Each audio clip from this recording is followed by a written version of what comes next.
सीधी बात है बंधुओं, हमारा उद्देश्य क्या है? बहुत स्पष्टता से सुनिएगा।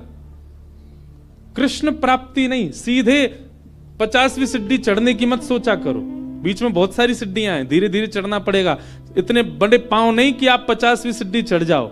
हमारा उद्देश्य क्या है? किसी से पूछो, किसी भी भक्त से पूछो, आपका उद्देश्य क्या? तिलक क्यों लगाते हो? नाम जप क्यों करते हो? कंठीमाला क्यों करते हो? एकादशी क्यों करते हो? वृंदावन क्यों जाते हो? हम पे श्री जी की कृपा हो जाए, हमको ठाकुर जी मिल जाए। इतनी जल्दी मिल जाएंगे?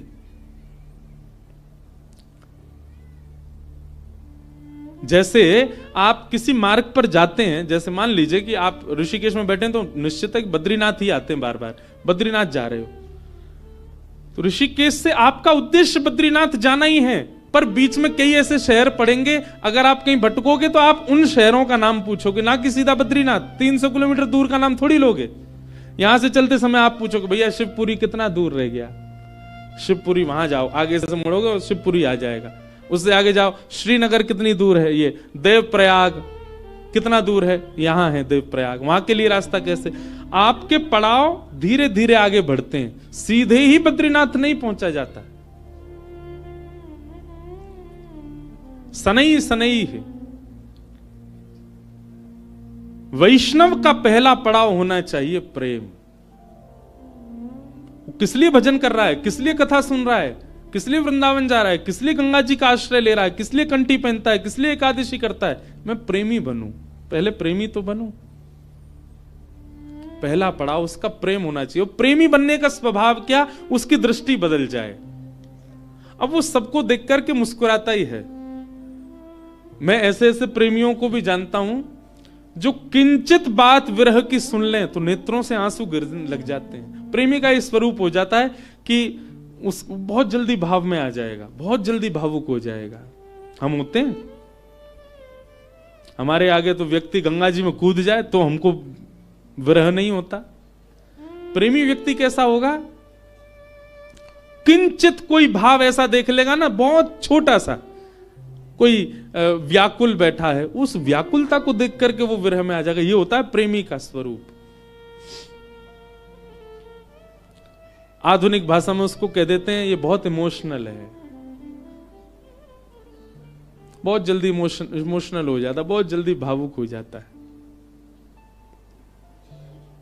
संसार को देख करके भावुक हो रहा है।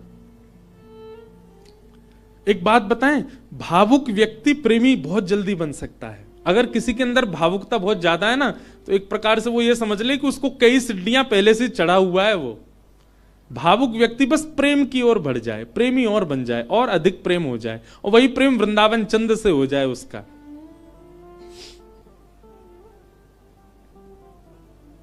हम कई जगह कथा करने जाते हैं, तो कथा करके जब निकलने लगते हैं ना वापस, 7 दिन पूरे होने के बाद, बहुत लोग भावुक हो जाते हैं। जिनके यहां रुकने का प्रसंग होता है वो लोग भावुक। एक जगह तो बहुत ही भयानक स्थिति हुई, मैं ही घबरा गया। एक जगह कथा थी, अब जगह का नाम तो नहीं लूंगा मैं, तो वहां जो यजमान थे, मुख्य यजमान,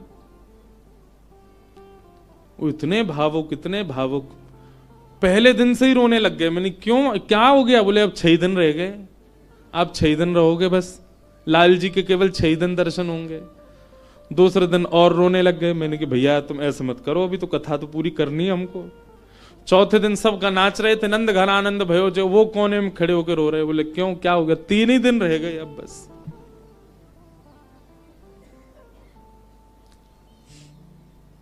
जिस दिन विश्राम दिवस था, मैं तो बहुत घबरा रहा था। मैंने आज क्या होगा, वो पहले दिन से ही रो रहे हैं। वही हुआ। अच्छा, ऐसा और था कि कथा करते ही मुझे एयरपोर्ट जाना था, मेरी फ्लाइट थी। कथा भी मैंने सुबह सुबह की थी 7 बजे से। आरती, विश्राम आरती हो रही थी, और मैं बस ये था कि हे लाल जी कुछ हो नहीं, बहुत भाव में। वही हुआ। आरती करते करते दोनों, पहले तो उनकी गृहिणी मूर्छित होकर गिर पड़ी, बेहोश ही हो गई, और फिर जो उनके पतिदेव थे उनको देख के वो भी हो गए। उसके पीछे बिल्कुल भी किंचित ही, हमको तो समझ में आया था नाटक, लेकिन नहीं, वास्तविक था। पानी वानी डाला भैया, उनका ब्लड प्रेशर वगैरह सब कम होता चला गया। एक कथा भी आती है, सुना है? एक महाराष्ट्र के राजा थे। उन राजा का एक ही बात उसके मन में चलती थी कि मेरे नगर में कोई साधु आ जाए, मेरे नगर में कोई संत आ जाए, मेरे नगर में कोई भक्त आ जाए। दुनिया में ऐश्वर्यवान व्यक्ति केवल इसकी प्रतीक्षा करता है कि मेरे पास धन बहुत आ जाए। वो इसकी प्रतीक्षा करते थे कि कोई भक्त, साधु, संत, विरक्त या वैष्णव दंपति या कोई कथा वक्ता कोई आ जाए मेरे नगर में, बस। ऐसी कृपा हुई, अयोध्या से कुछ लोग पंढरपुर दर्शन करने जा रहे थे और उन महात्मा के उन राजा के नगर में आ गए। नगर से होके पंढरपुर का रास्ता था, तो पंढरपुर की ओर जा रहे थे। शाम काल का समय हो गया। राजा को पता चली संतों की टोली आ रही है। वो तो ऐसा और था राजा, वो दूर दूर तक उसने अपने सैनिक लगा रखे थे। बोले आसपास के रस्तों से अगर कोई संत निकल के जा रहे हैं, उनसे भी कहो यहां होके जाएं, हमारे नगर में होके जाएं। ऐसी भगवत प्रीति, भक्त प्रीति भी सबके हृदय में नहीं होती।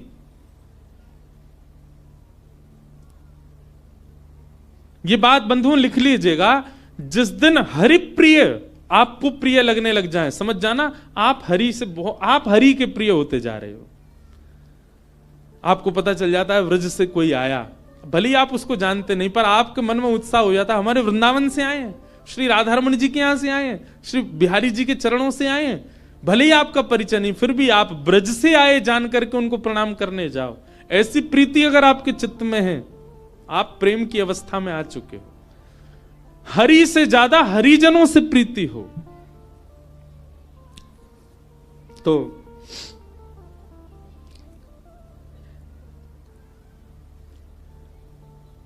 अयोध्या से संतों की टोली आई। रात में राजा ने खूब सुंदर उनका स्वागत किया, सबके लिए बढ़िया शिविर बनवाए, बढ़िया सबके लिए भोजन की व्यवस्था करी। सब साधु महात्मा बड़े प्रसन्न हो गए। बोले वाह भैया राजा, तेने तो हमारो दिल जीत लिया, क्या सुंदर व्यवस्था की, सब संतों के सबके चरण धोए, सबको माला पहनाई, प्रसाद पवाया, सोने की उत्तम व्यवस्था। और राजा रात में सोने अपने महल में नहीं गया, वहीं बैठा शिविर के बाहर ही पूरे परिवार सहित, कि कोई संत कोई आज्ञा कर दें सेवा के लिए, हम उनकी सेवा करें।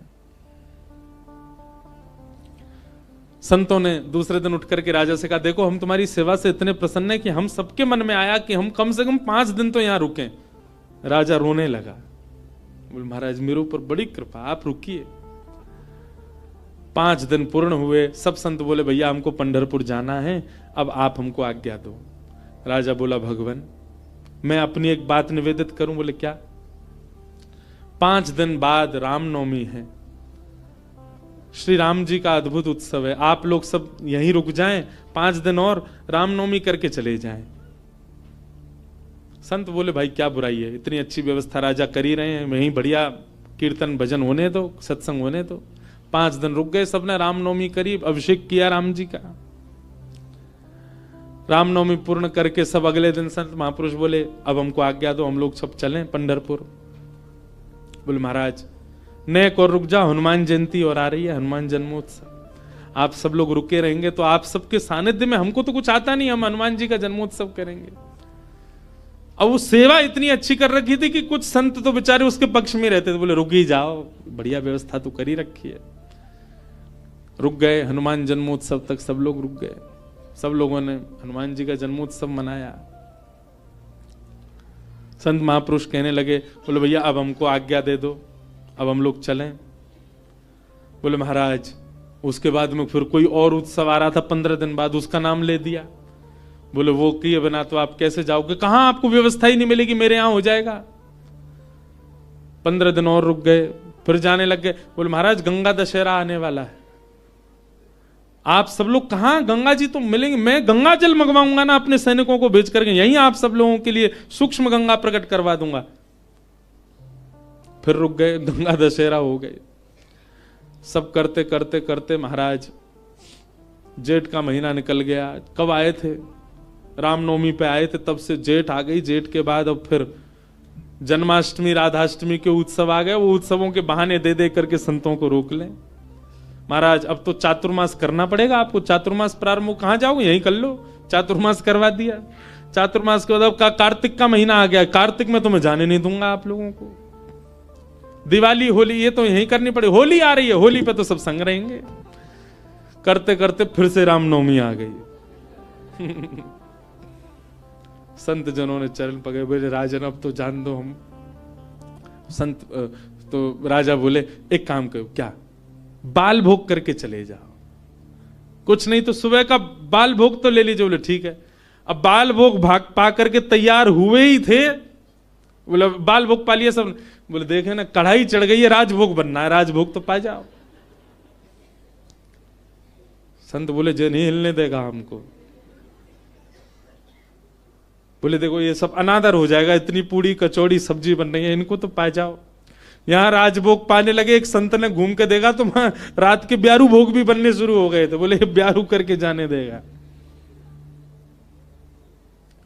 अंत तो गत्वा उस राजा की स्थिति ऐसी हो गई, जब संत लोग हट में आ गए कि नहीं हम तो जाएंगे, राजा के यहां से उस क्षेत्र से जैसे ही बाहर निकले, तब तक तो राजा रो रहा था, संतों के जाते ही राजा अचेत हो गया, प्राण निकल गए उसके।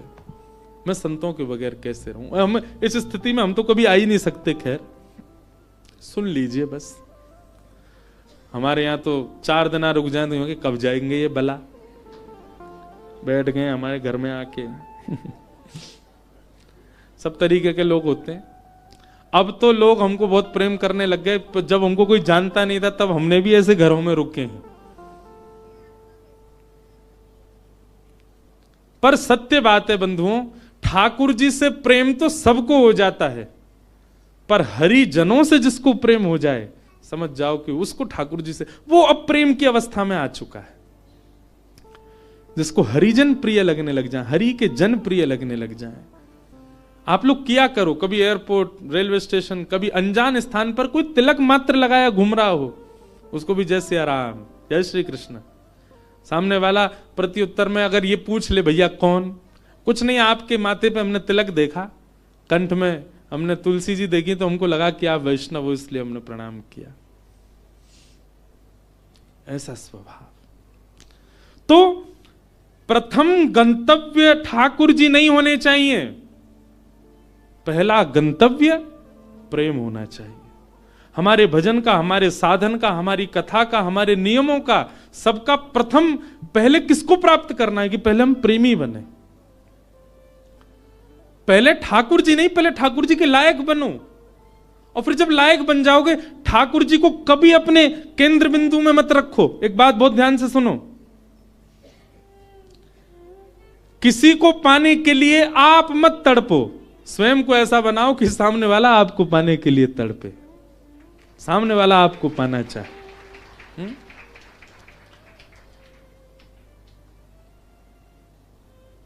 पिक्चरों में ऐसे दिखाते हैं ना कि कोई प्रेम करता था किसी कन्या से और उसको सीधे तो पानी पाया, तो खुद इतना बढ़िया पढ़ लिख करके बड़ा मजिस्ट्रेट बन गया महाराज, आगे पुलिस पीछे पुलिस, अब वो छोरी डोल रही है वाकू पावे को, इससे मेरा ब्याह हो। ठीक वैसे ही ये बात शास्त्रीय है कि ठाकुर जी को पाने के लिए आप केंद्र बिंदु ठाकुर जी को मत रखो चित्त में कि उनको मुझे प्राप्त करना है। ठाकुर जी को जो जो प्रिय है वो सारे गुण मेरे भीतर आ जाएं ताकि ठाकुर जी को मैं प्रिय लगूं। आप पीछे मत पड़ो उनके, स्वयं को ऐसा बनाओ कि ठाकुर जी पीछे पड़े आपके।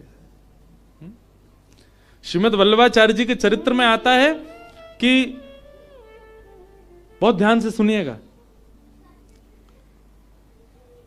श्रीनाथ जी जब प्रकट हुए ना, तो पहले श्रीनाथ जी की भुजा प्रकट हुई, और भुजा प्रकट होने के बाद में सद्दू पानी की गैया रोज जाती थी, अपना संपूर्ण दुग्ध वहीं बहा करके आ जाती थी। तो सद्दू पानी ने देखा मेरी गैया कहां जाती है, जाकर के देखा तो गिरिराज शिला में केवल भुजा निकली हुई है।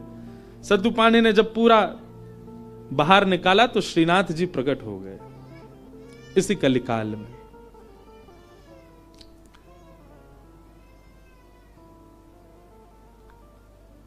तो सद्दू पानी ने ठाकुर जी से प्रार्थना की कि ठाकुर जी आपके लिए क्या लाऊं मैं, आप क्या पाएंगे, क्या व्यंजन लेंगे, क्या भोग प्रसाद लेंगे, आप विश्वास मानेंगे? हमारे श्रीजी बाबा श्रीनाथ जी, उन्होंने कहा, बोले हे सद्दू पाणे, जब तक मेरे श्रीमद वल्लभाचार्य जी नहीं आएंगे तब तक मैं केवल दूध पीऊंगा। ठाकुर जी ने पयोव्रत किया। भक्त भगवान के लिए व्रत करता है, पर ठाकुर जी ने व्रत किया कि जब तक वल्लभाचार्य जी नहीं आएंगे मैं केवल दूध पीऊंगा। श्रीनाथ जी जो आजकल उदयपुर के पास नाथद्वार में विराज रहे हैं, जब ये गिरिराज जी में प्रकट हुए तब की लीला है। इस बार हमारे लाल जी का उत्सव नाथद्वारा में ही है, श्रीनाथ जी में, 11 से 17 जनवरी। बाद में एक अजब कुमारी नाम की एक भक्ता हुई थी, उसके लिए ठाकुर जी उदयपुर चले गए, उदयपुर के पास नाथद्वारा में। प्रकट तो आप गिरिराज जी में ही हुए थे। तो ठाकुर जी कितने वर्षों तक केवल दूध पी करके रहे। एक दिन अपनी समस्त शिष्य मंडलियों के साथ श्रीमद वल्लभाचार्य जी महाराज जब गोवर्धन पधारे, पूरे ब्रज में हल्ला हो गया, कोई बहुत बड़े आचार्य आए हैं। बोले नाम क्या? बोले वल्लभाचार्य। जब ये नाम सद्दू पाणे के कान में पड़ा, ब्रजवासी सद्दू पाणे दौड़े दौड़े गए और वल्लभाचार्य जी के चरणों में निवेदन करके रोने लगे। वल्लभाचार्य जी बोले रो क्यों रहे हो? बोले नाथ, भक्त को व्रत करते देखा है मैंने, पर इस जन्म में मैंने भगवान को व्रत करते हुए भी देखा है। हमारे इस गिरी कंदरा से साक्षात गोवर्धन नाथ जी का स्वरूप श्रीनाथ जी प्रकट हुए। मेरी गैया को दूध नित्य पियो करते, मैंने उनसे निवेदन किया कि आपको कहा भोग धराऊं। समोसे बोले मैं तो दूध ही पीऊंगा। मैंने कि कब तक दूध पियोगे? बोले जब तक वल्लभाचार्य जी नहीं आएंगे तब तक दूध ही पीऊंगा। भक्त ठाकुर की प्रतीक्षा करे ये तो सुनोगे हो, पर ठाकुर भक्त की प्रतीक्षा कर रहे हैं। हे नाथ, मेरी आपसे प्रार्थना, जल्दी मिलो ठाकुर जी से और जल्दी अन्न पवाओ ठाकुर जी को। श्रीमद वल्लभाचार्य, आप सबने चित्र देखा होगा निश्चित ही, अगर कोई श्रीनाथ जी से या हमारे गोवर्धन नाथ जी से परिचित है, वल्लभाचार्य जी के भाव में है। सद्दू पाणे ने आवाज लगाई, लालन, हे श्रीजी बाबा देखो श्रीमद वल्लभाचार्य पधारे हैं। और ऊपर से नन्हे से गोपाल जी, 4 वर्ष की अवस्था के गोपाल जी, 2-4 दतुइयां निकली हैं बस, गोल मटोल लाला, घुंघराले केश हैं, वही श्रीनाथ जी। ऊपर गिरी कंदरा से नीचे देखते हैं श्रीमद वल्लभाचार्य जी को, वल्लभाचार्य जी ऊपर देखते हैं ठाकुर जी को, और दौड़े वहां से ठाकुर जी, यहां से वल्लभाचार्य जी, और मध्य गोवर्धन में दोनों ने गाढ़ आलिंगन किया एक दूसरे का। ये चित्र देखा होगा आपने वल्लभाचार्य जी, और नहीं देखा हो तो गूगल पे देखना, वल्लभाचार्य जी श्रीनाथ जी मिलन पिक्चर, ऐसे ठाकुर जी ने आलिंगन कर रखा वल्लभाचार्य जी को, नेत्रों से आंसू गिर रहे हैं। वल्लभाचार्य जी बोले ठाकुर जी आप क्यों इतने श्रम में रहे, कुछ पाया नहीं? तो वल्लभाचार्य जी महाराज ने अन्नकूट बनवाया ठाकुर जी के लिए, 56 भोग तैयार करवाए, और श्री जतिपुरा में, गोवर्धन के जतिपुरा में, वहां श्रीमद वल्लभाचार्य जी ने श्रीनाथ जी का अन्नकूट किया, 56 भोग पवाए, ठाकुर जी का अन्नप्राशन हुआ। मतलब इतने वर्ष बाद ठाकुर जी ने अपना पयोव्रत, दूध का जो व्रत था वो छोड़ के अन्न ग्रहण किया। किसके लिए? अपने एक भक्त के लिए। तो भैया केंद्र बिंदु में ठाकुर जी नहीं, केंद्र बिंदु में प्रेम लाओ। आपके केंद्र बिंदु में प्रेम आ गया और प्रेम आपके चित्त में आ गया तो आप ठाकुर जी के केंद्र बिंदु में रहोगे, ना कि ठाकुर जी आपके केंद्र बिंदु में। स्वयं को निर्माण ऐसो करो, कथा सुन के, संत संग करके, सत्संग करके, वैष्णव संग करके, भजन करके, कीर्तन करके, कि ठाकुर जी आपकी प्राप्ति के लिए विचरण कर रहे हैं, कि जे मोह को मिले कैसे भी।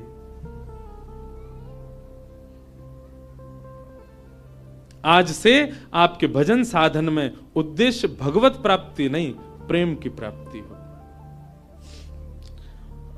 कि भवतानुदित प्रायम यशो भगवतो मलम ये नैवासौ न तुष्येत मन्ये तद्दर्शनम खिलम। नारद जी महाराज वेद व्यास जी से कहते हैं, व्यास जी आपने भागवत जी की रचना की, उसमें ज्ञान, उसमें वैराग्य उसमें सब कुछ आपने प्रस्तुत किया, पर आपने प्रेम को नहीं प्रस्तुत किया, इसलिए आपका हृदय अशांत है।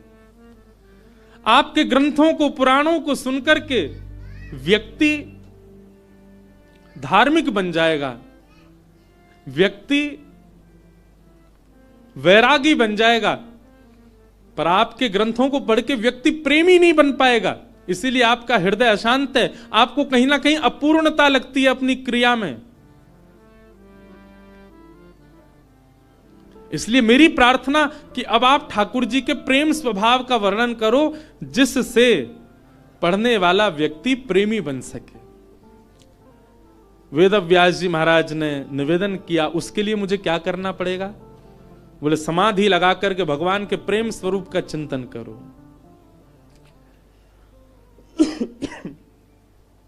श्री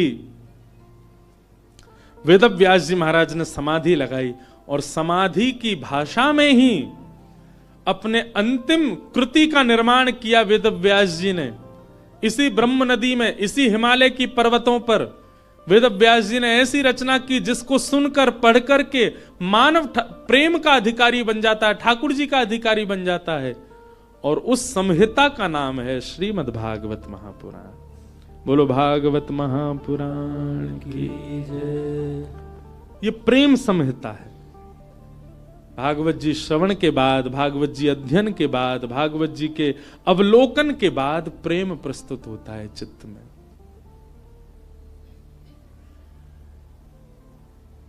प्रेम। वेद व्यास जी महाराज ने उस प्रेम का भाव लिखा, वही भागवत है।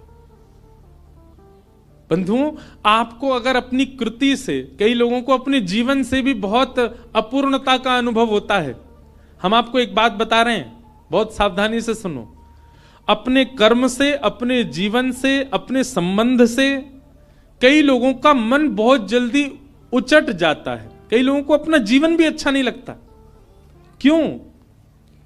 केवल प्रेम नहीं है आपके जीवन में। आप भागवत जी का आश्रय लीजिए और भागवत जी का आश्रय लेकर के आप प्रेम जीवन में ले आइए, आपको सब कुछ अच्छा लगने लगेगा।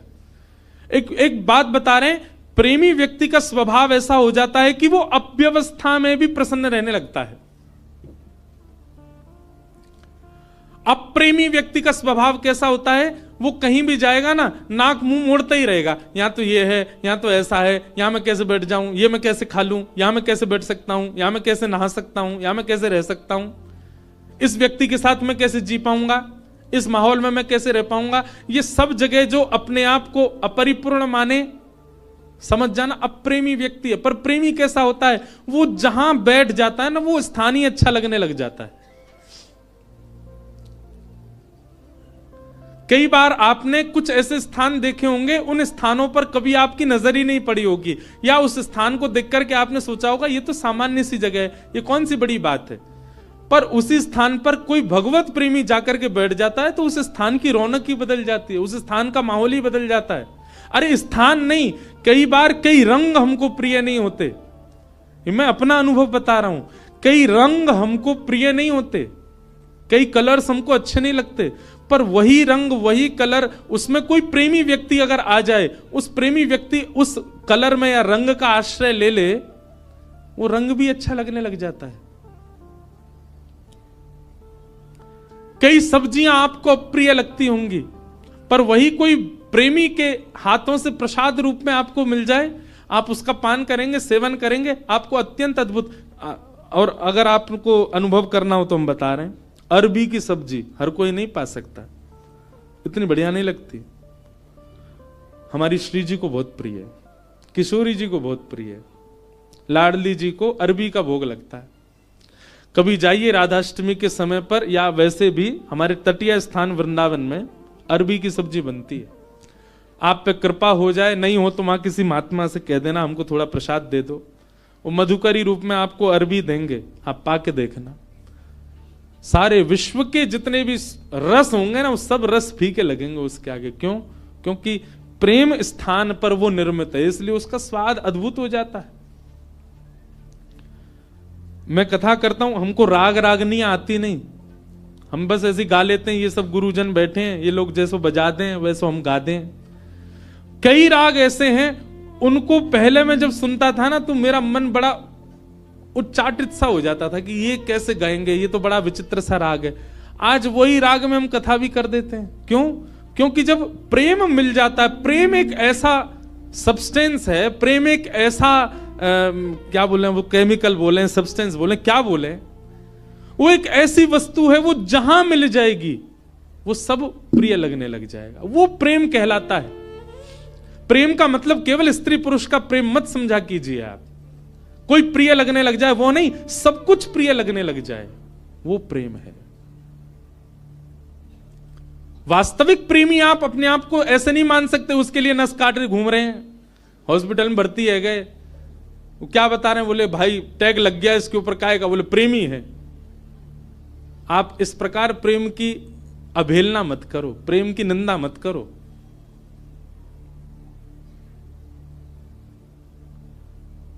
गंगा जी पे सब जगह चले जाओ, पहाड़ों में, नदियों में, सब जगह एक पॉइंट होता है, क्या बोल, इसको सुसाइड पॉइंट बोलते। क्यों?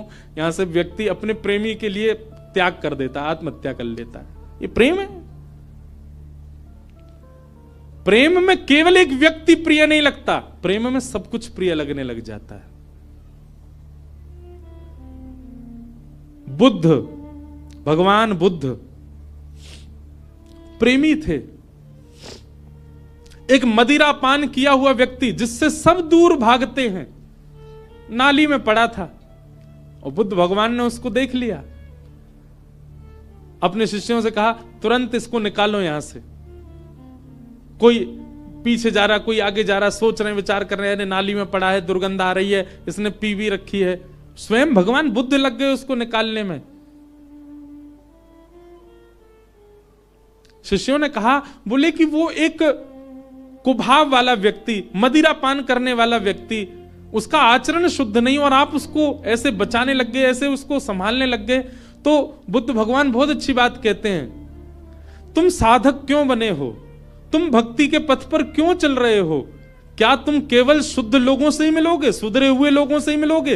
अरे जो पहले से ही शुद्ध हैं, जो पहले से ही सुधरे हुए हैं, उनके बीच बैठ करके तुमने क्या नया कर दिया? तुम वैष्णव इसलिए बने हो, तुम भक्त इसलिए बने, तुम साधक इसलिए बने, जो अपवित्र हैं उनको पवित्र करने का भाव तुम्हारे चित्त में आए। जो अप्रेमी हैं वो प्रेमी बने, ये भाव स्वभाव तुम्हारा बने। हम इसलिए साधक बने। केवल माला देने वाला व्यक्ति को ही हम पूजें, उसी को ही हृदय से लगावें, ये हमारा स्वभाव है। सबको लगाना है, सबको उस पथ का राही बनाना है, इसलिए हम वैष्णव बने। अंगुलीमाल की कथा सबने सुनी होगी। एक राक्षस था, मानव था पर राक्षस के स्वभाव का था। उस पर्वत पर रहता था, उस पर्वत के आसपास कोई भी मानव उसको दिख जाता था, उसको मार करके उसकी उंगली काट करके अपने गले में माला बना के पहनता था, इसलिए उसका नाम था अंगुलीमाल। इतनी सारी उंगलियों की माला उसने पहन रखी थी, उसका रूप देखते ही भाग जाते थे लोग। भगवान बुद्ध जा रहे थे और जैसे ही मार्ग पर जाने लगे तो एक गांव पड़ा। गांव के लोगों ने कहा, भगवान आप सीधे ना जाकर के थोड़ा दाएं होकर के जाइएगा। क्यों? सीधे जाएंगे तो आगे एक पर्वत पर अंगुलीमाल रहता है, वो लोगों को मार के उनकी उंगली काट के अपने गले में पहन लेता है। भगवान बुद्ध बोले उसके पीछे कारण, बोले वो अपना बल बताना चाहता है, देखो मैंने इतने लोग मार दिए, इतनी उंगलियां मत, इतने लोग, इतना बल है मेरे पास।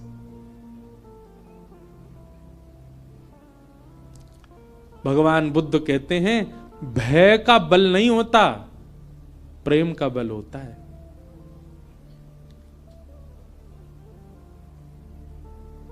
भय से जो अपने बल को आपके चित्त में प्रतिष्ठित करे वो बहुत लंबे समय तक नहीं रह सकता, लेकिन प्रेम से अपने आप को आपके चित्त में जो अवस्थित करे वो मरते दम तक आपके चित्त में रहेगा। मानस जी में एक बहुत अच्छी लीला आती है कि राम जी वन में विचरण करते थे और जब भूख लगती थी ना तो किसी के यहां से, किसी के घर से या किसी नगर से लक्ष्मण जी सामग्री ले आते थे, जानकी जी बनाती, राम जी पाते थे। लेकिन ऐसा वर्णन आता है कि कई बार लक्ष्मण जी को सामग्री नहीं मिली, और वनवासी थे तो उनके पास धन भी नहीं था, भाई दे के ले लें। तो राम जी जाते थे सामग्री लेने के लिए, और राम जी जब जाते थे तो सामग्री लेके ही आते थे। तो फिर मानस जी में तुलसीदास जी वर्णन करते हैं कि राम जी ऐसा क्या दे के आते थे कि लोग सामग्री देने को राजी हो जाते थे। राम जी के पास कुछ था तो था नहीं, ना तो धन था, ना वैभव था, ना कुछ रुपया थे, क्या देते थे राम जी। तो मानस जी में श्री गोस्वामी जी वर्णन करते हैं कि राम जी जब कुछ सामग्री लेते थे, या सामग्री लेते भी थे, या फिर कई बार सीता जी बड़ी रसोई बनाती और संतों को पवाते, संतों को पवाने के बाद दक्षिणा देनी होती है, तो ये दक्षिणा के आदान प्रदान पर या सामग्री के आदान प्रदान पर राम जी क्या देते थे। तो गोस्वामी जी वर्णन करते हैं, बोले कुछ नहीं, राम जी मंद मंद मुस्कुरा देते थे, उनकी मुस्कान ही सबसे बड़ी दक्षिणा थी। उसको लेकर के व्यक्ति कहते तुम तो भैया सब कुछ ले जाओ हमारा, बस ये मुस्कुराते रहो, तुम्हारी मुस्कान ही सब बढ़िया। मतलब संतों को प्रसाद पवा के राम जी सामने बैठ करके दक्षिणा रूप में मुस्का देते थे। संत बोलते बस मिल गई हमारी दक्षिणा। जहां जहां से सामग्री लाते वहां मुस्का देते थे। प्रेम, और वो प्रेम का बल ऐसा व्यवस्थित किया राम जी ने कि मरते दम तक कोई नहीं भूल पाया। और रावण का भी बल प्रतिष्ठित था, पर रावण का भय का बल था। बल भय का नहीं होता, बल प्रेम का होता है।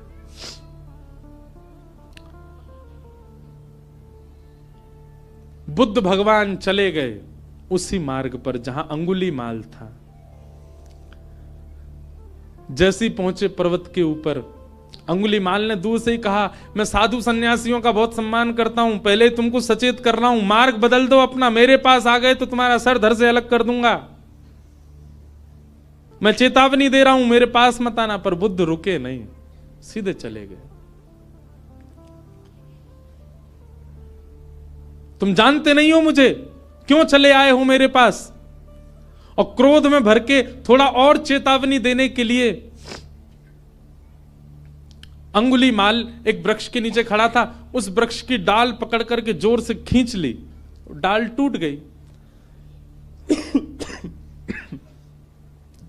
बुद्ध भगवान मंद मुस्काते सामने खड़े हो गए। अंगुलीमाल तुम देख नहीं रहे हो। अंगुलीमाल बोला तुम देख नहीं रहे हो मैं कितना बलवान हूं, और तुम चले आ रहे हो, मैं तुमको मना कर रहा हूं फिर भी रुक नहीं रहे हो।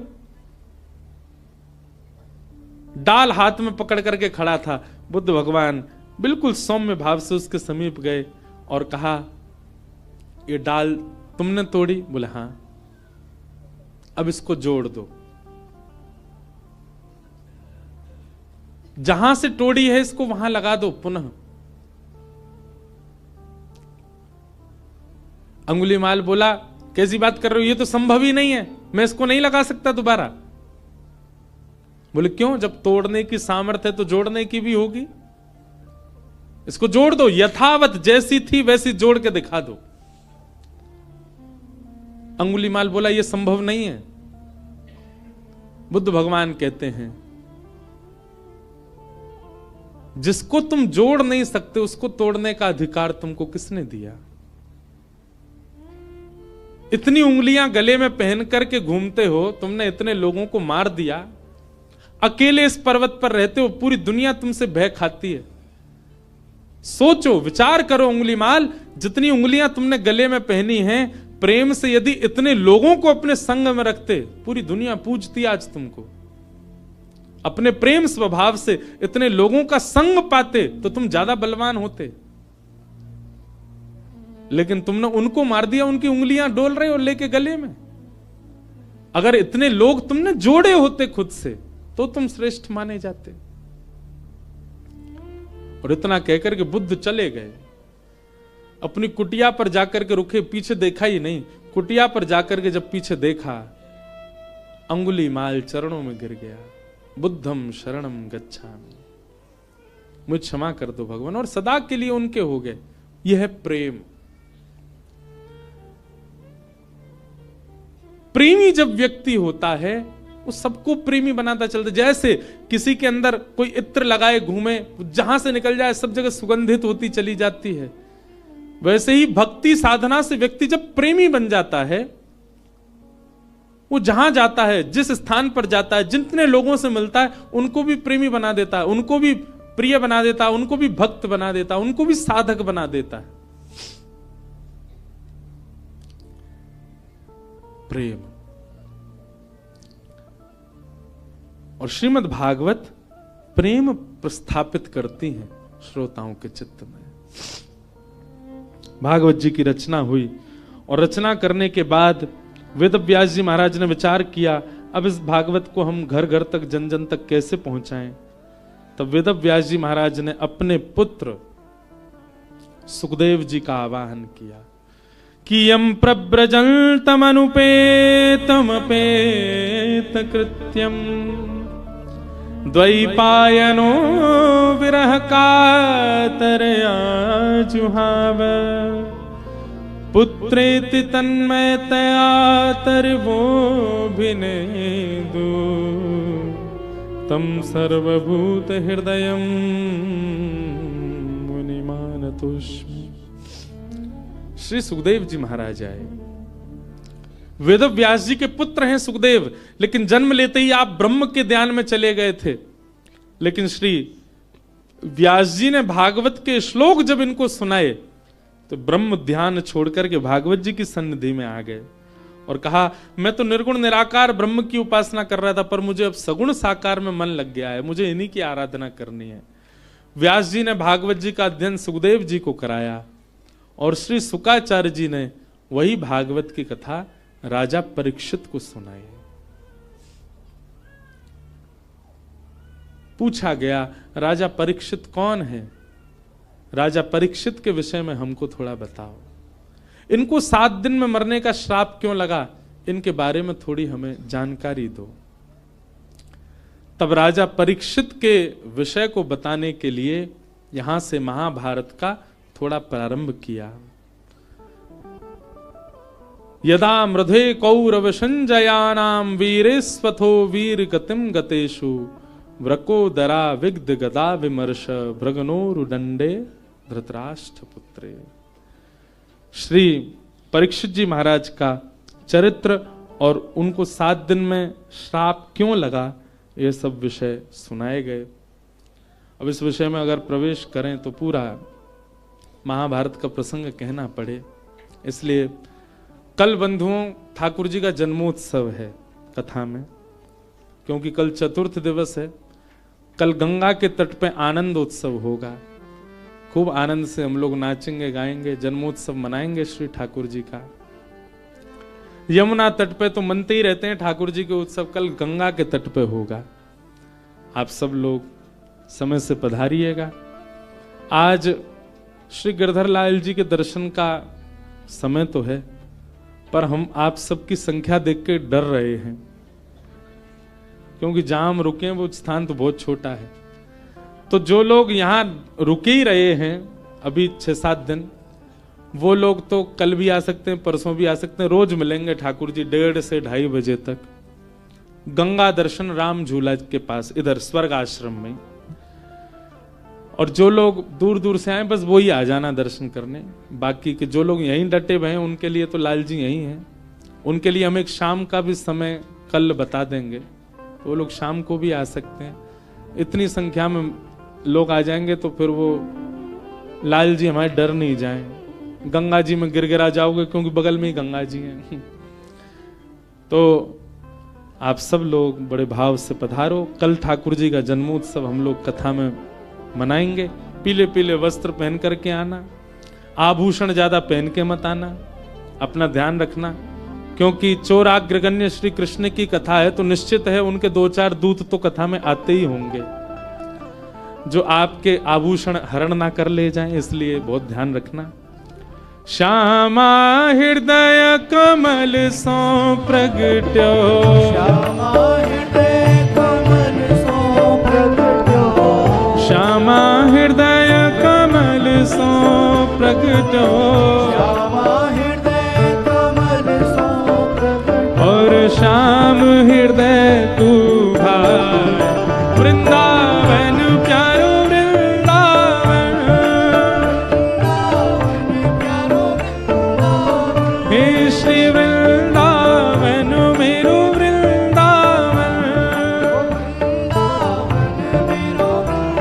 आज ये पद पूरा गाएंगे, जिनको याद हो संग गाइए। और सुनो भैया, जो लोग भी लाल जी के दर्शन करवे जामे, उनसे हमारी प्रार्थना, तुमको अपनी खुद की सौगंध है, हमारे लाल जी से कुछ संसार मत मांगियो, लाल जी से केवल एक ही बात मांगियो, हे लाल जी आप सदा प्रसन्न रहो, आप सदा आनंद में रहो, हम अपने कर्म भोग लेंगे, आप हमको कुछ मत दो। कुछ मांगना नहीं ठाकुर जी से, ठाकुर जी से केवल उनकी प्रसन्नता मांगिएगा।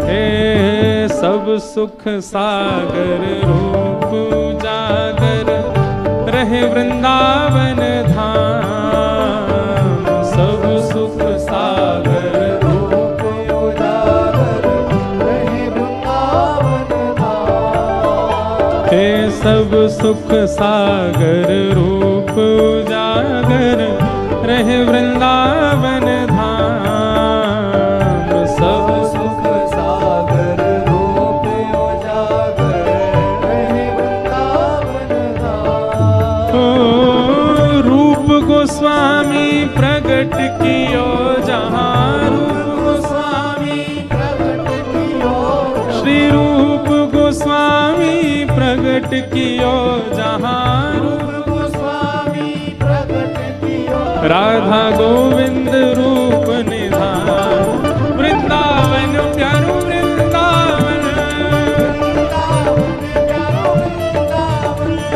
देखो इतनी संख्या में लोग हो, फिर भी स्वर नहीं निकल रहा आप लोगों का। अरे भाव से गाओ, उच्च स्वर में गाओ, वृंदावन मेरो वृंदावन, हे श्री वृंदावन मेरो वृंदावन, रूप गोस्वामी प्रगट कियो जहाँ, रूप गोस्वामी प्रगट कियो, राधा गोविंद रूप निधान, वृंदावन प्यारो वृंदावन, हे श्री वृंदावन मेरो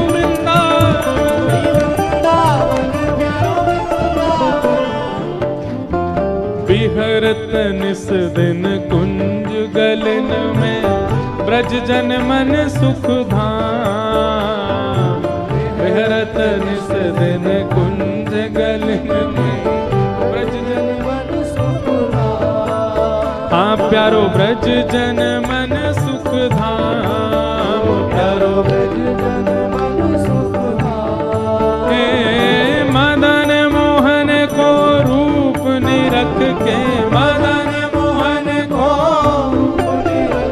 श्री मदन मोहन को रूप निरख के, मदन मोहन को रूप निरख, हे सनातन बलि बलि जाए, वृंदावन प्यारो वृंदावन, वृंदावन प्यारो वृंदावन, हे श्री वृंदावन मेरो वृंदावन, वृंदावन प्यारो वृंदावन, मदन मोहन को रूप निरख के, मदन मोहन को सनातन बलि बलि जाए, वृंदावन प्यारो वृंदावन, वृंदावन प्यारो वृंदावन, हे श्री वृंदावन मेरो वृंदावन, वृंदावन प्यारो वृंदावन। गोपी ग्वाल सब ही और धारे, प्यारो गोपी नाम, गोपी ग्वाल सब ही और धारे, प्यारो गोपी नाथ। हाँ प्यारो प्यारो गोपीनाथ, प्यारो प्यारो गोपी नाथ। हे मधु पंडित जिन कंठ लगायो, मधु पंडित जिन कंठ लगायो, श्री मधु पंडित जिन कंठ लगायो, मधु पंडित जिन कंठ लगायो, ओ जहाँ है रही जय जयकार, वृंदावन मेरो वृंदावन, वृंदावन मेरो वृंदावन, हे श्री वृंदावन प्यारो वृंदावन, वृंदावन प्यारो वृंदावन, मधु पंडित जिन कंठ लगाओ, मधु पंडित और है रही जय जयकार,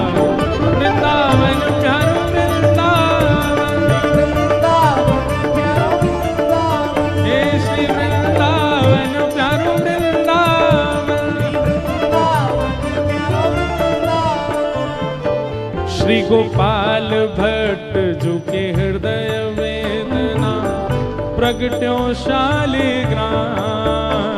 गोपाल भट्ट जो की हृदय वेदना प्रगट्यो शालिग्राम। श्री गोपाल भट्ट जो के हृदय वेदना प्रगट्यो शालिग्राम। गोपाल भट्ट जो की हृदय वेदना प्रगट्यो शालिग्राम। हे रूप सुधा को खान हमारो, रूप सुधा को खान हमारो, रूप सुधा को खान हमारो, रूप सुधा को खान हमारो। श्री वृंदावन में सबते प्यारो, वृंदावन में सबते प्यारो। हे श्री राधा रमण जुलाल वृंदावन मेरो वृंदावन। वृंदावन प्यारो वृंदावन। हे श्री वृंदावन मेरो वृंदावन। वृंदावन मेरो वृंदावन। रूप सुधा को खान हमारो, रूप सुधा को खान हमारो। श्री वृंदावन में सबते न्यारो। वृंदावन में सबते न्यारो। श्री राधा रमण जुलाल वृंदावन प्यारो वृंदावन।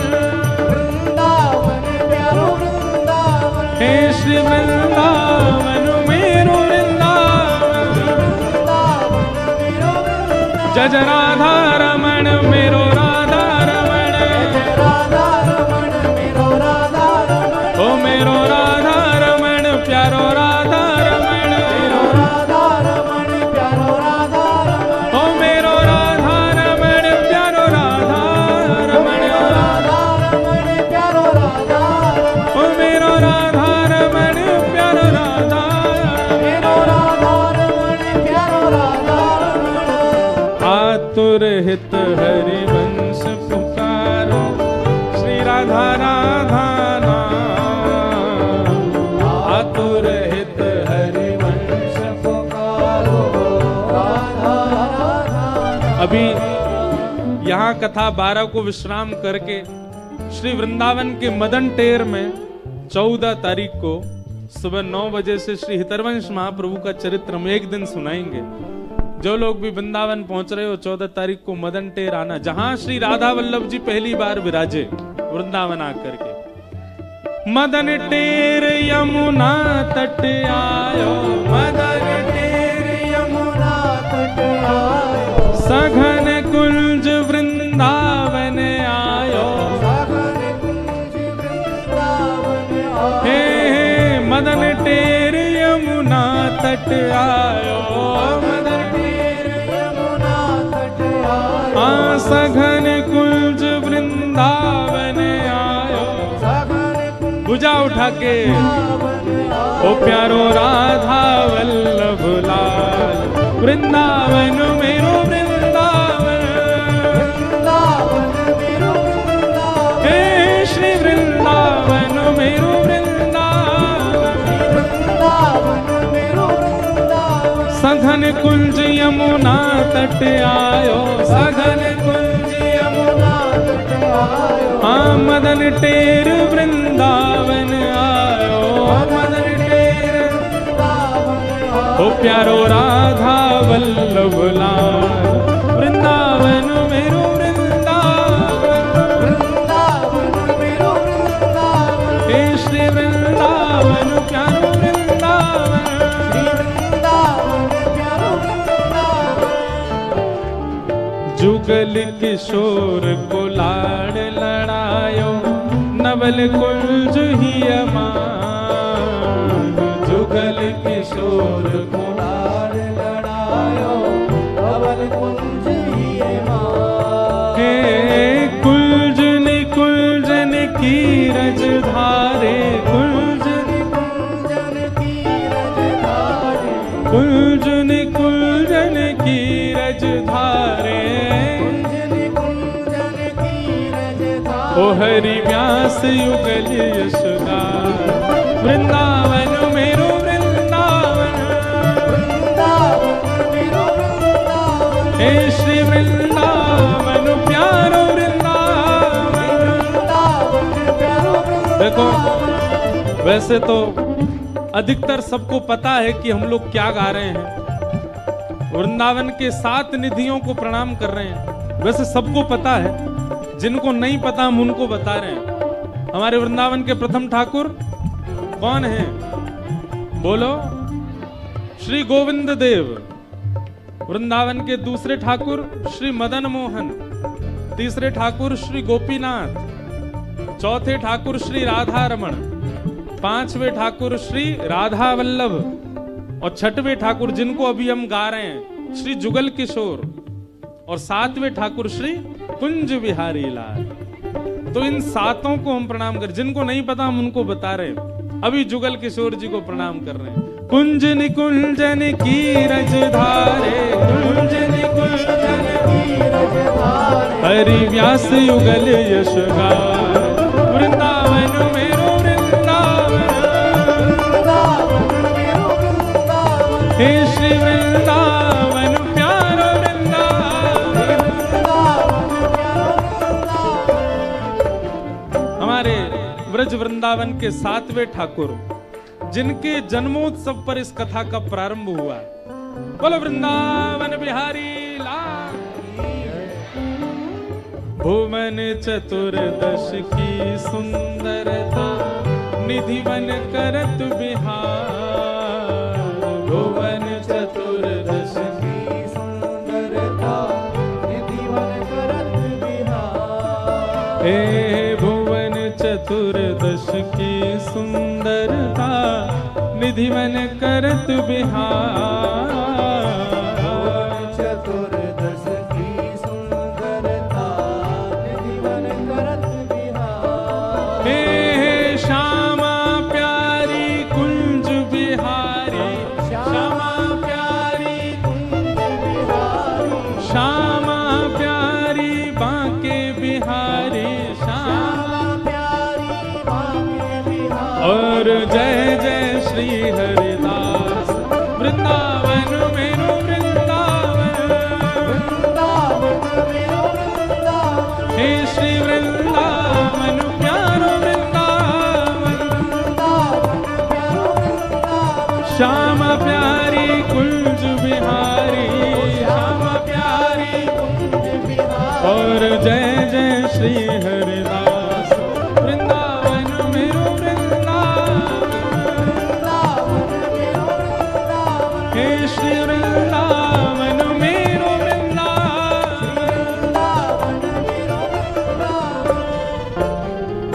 जिनकी कृपा से यह रस प्रकट वृंदावन अभिराम, जिनकी कृपा से यह रस प्रकट वृंदावन अभिराम, हे जिनकी कृपा से यह रस प्रकट वृंदावन अभिराम,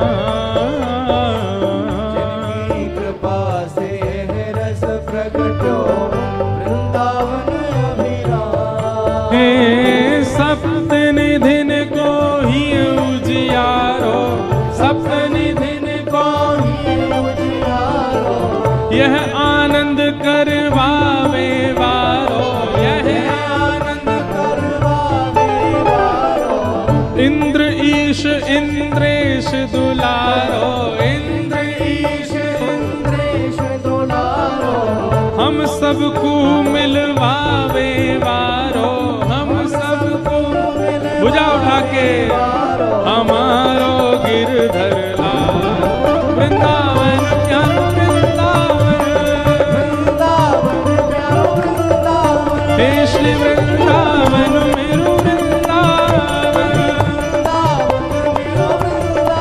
यह आनंद करवावे वारो, यह आनंद करवावे वारो, हम सबको मिलवावे वारो,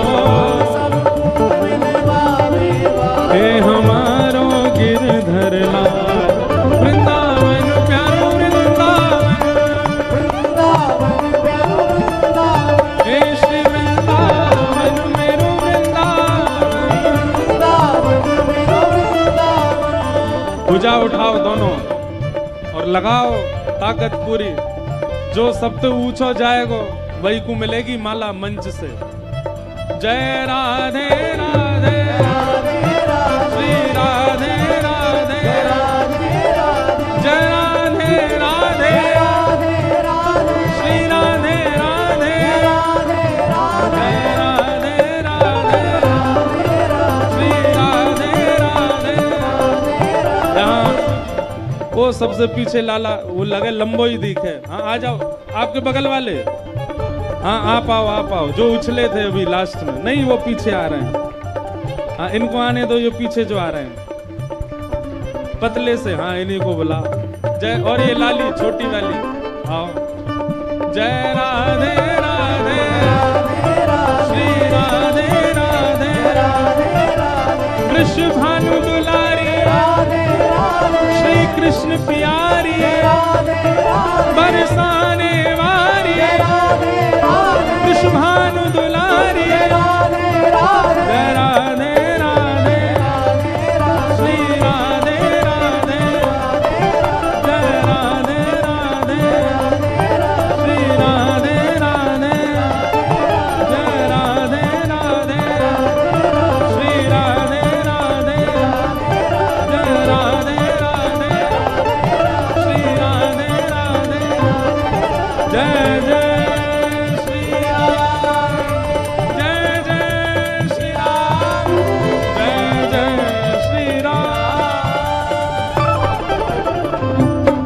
वृंदावन बिहारी लाल की। नेक जोड़ते बोलो गर्मी आवेगी। बोल वृंदावन बिहारी लाल की। श्री राधा रमण लाल की। श्री राधा वल्लभ लाल की। पूछरी के लौठा की हुप हुप प्यारे। क्या बात है बंसी वारे श्याम। नमः पार्वती पतये हर। बोल गंगा मैया की। आप सब लोगों को जय श्री कृष्ण। कल नंदोत्सव है, सब लोग 10 बजे यहाँ पधारो। कल ठाकुर जी का मंगल जन्म